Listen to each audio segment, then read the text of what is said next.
سلام. امروز میخوام در مورد گیت هاب کوپایلوت با هم صحبت کنیم و به این سوال جواب بدیم که چرا در زمانی که ما چت جی پی تی و جمنای رو داریم بهتره که یه گیت هاب کوپایلوت هم اکانتش رو داشته باشیم و از اونم استفاده کنیم و در واقع چه سرعتی به کار ما میده و چه خوبی هایی داره، چه فیچرهایی داره. اینا رو امروز میخوایم با هم بررسی کنیم و احتمالاً بتونم متقاعدتون کنم که این کار رو انجام بدید، چون که واقعا به نفع من تموم شد وقتی که شروع به استفاده از گیتاب کوپایلت کردم. خیلی کارم سریعتر شد. حالا اگه بخواید ازش استفاده کنید حتما باید اکانت گیتاب داشته باشید. در واقع از طریق اکانت گیتابتونه که فعال میشه، برید بخش کوپایلت و این صفحه رو میبینید. این صفحه گیتاب کوپایلت که میاد معرفی میکنه، قسمت چت داره که دقیقا مثل چت جی پی تی میتونید ازش استفاده کنید و کارتون رو راه بندازید، اصلا از آیدی خارج نشید. و این اولین خوبیشه که شما دیگه از آیدی خارج نمیشید و واقعا روی تمرکز کردن روی اون کد و اون کاری که دارید انجام میدید خیلی گزینه خوبیه. اگه پایین تر بریم، حالا یه سری توضیحاتی که ما هیچ وقت نمیخونیم خداییش. اینجا میبینیم که قیمتش $10 برای ایندیویدوال. قیمتش هم مناسبه واقعا نسبت به خود چت جی پی تی که $20 الان.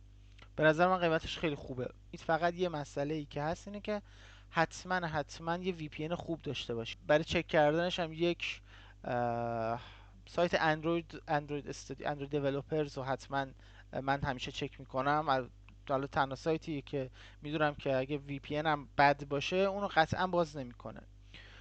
یک کار دیگه هم که میتونید انجام بدید، اگه بتونید توی پول کردن و پوش کردن با گیت هاب و گیت لب مشکلی نداشته باشید، اونم نشون میده که شما احتمالا وی پی انتون برای گیت هاب کوپایلت هم جواب میده. حتما اینو تست کنید، چون با خیلی از وی پی ان ها واقعا کار نمیکنه، چون تحریمه، یعنی چیزی نیستش که از این طرف بسته باشه. ساده ترین کاری که میتونید انجام بدید اینه که یک کامنت میذاریم، مثلا میگیم که function to calculate the sum of two numbers. دیگه مسخره ترین چیزی که واقعا میتونیم مثال بزنیم همینه. میزنه دفعت و همین تموم شد. این دیگه ساده اولین فیچریه که به چشم میخوره وقتی که میخواین از گیتاب کوپایلت استفاده کنین. من یه فانکشن خواستم که جمع دوتا عدد رو بده و میام پایین اینجا.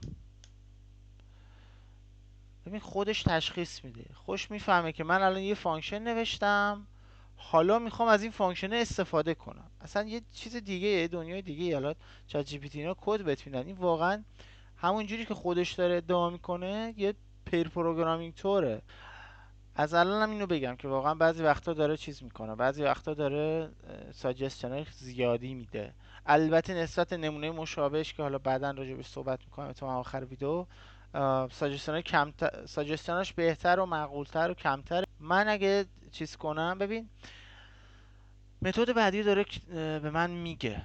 بعد سابترک، خب فانکشن تو کلکولیت، این یکی هم برای ضربشه و بعدی هم برای تقسیم میخواد به اون بده قطعا.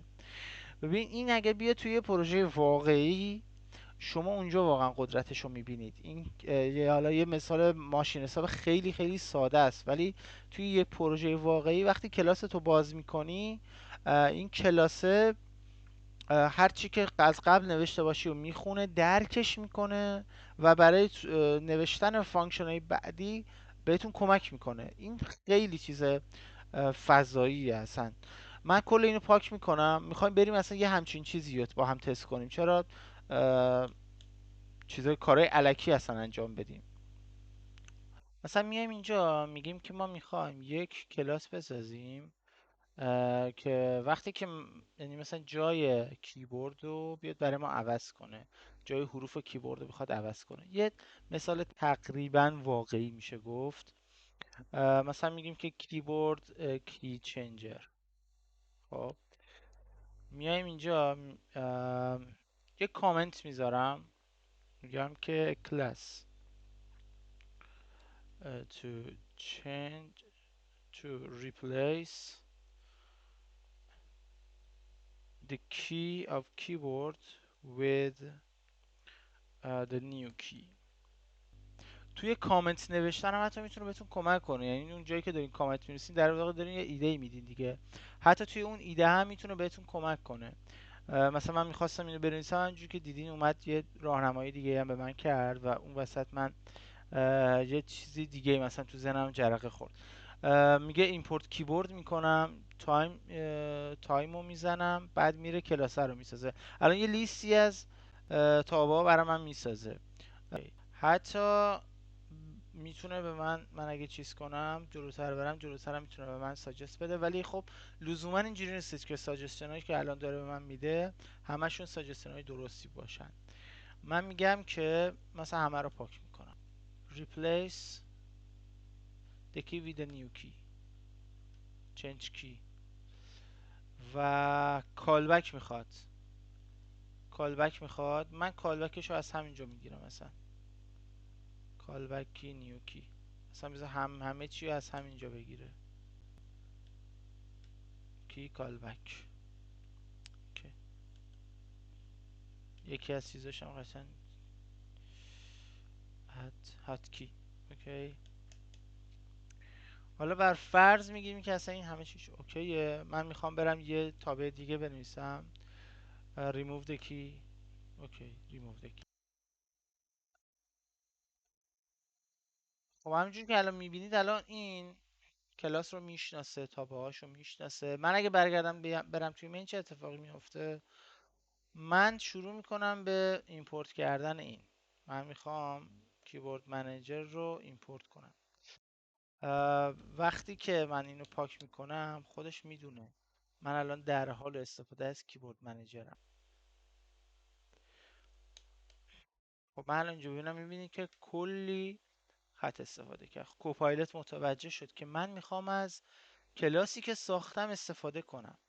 خب این یعنی چی؟ این یعنی همون دستیاری که کنار من نشسته و داره به من راهنمایی میکنه که تو قدم بعدی چیه.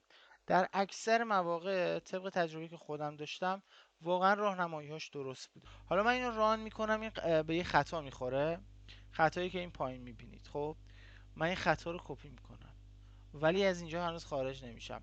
اگه یادتون باشه گفتیم که گیتاب کوپایلت یه فضای چت هم داره. من برمیگردم اینجا مثلا میگم که for this class as I'm facing with this error. this class I'm facing with this error. بعد ارور رو براش فرستادم. this class چیه؟ این کلاس بهش دسترسی داره، میتونه این کلاس رو بخونه. میگه آقا اینستال کن. ببین اینجا رو دقت کنی using one reference به این کلاس دسترسی داره. حالا این الان یه کلاسیه که 20-22 خط کد داره، ولی در واقعیت شما قطعا کلاس‌های خیلی خیلی بزرگتر رو باش سر کار دارید. دیباگ کردن توی اون کلاس‌های بزرگتر خیلی خیلی راحت‌تر میشه. ایده گرفتن، ایمپلمنت کردن فانکشن های جدید خیلی ساده تر میشه.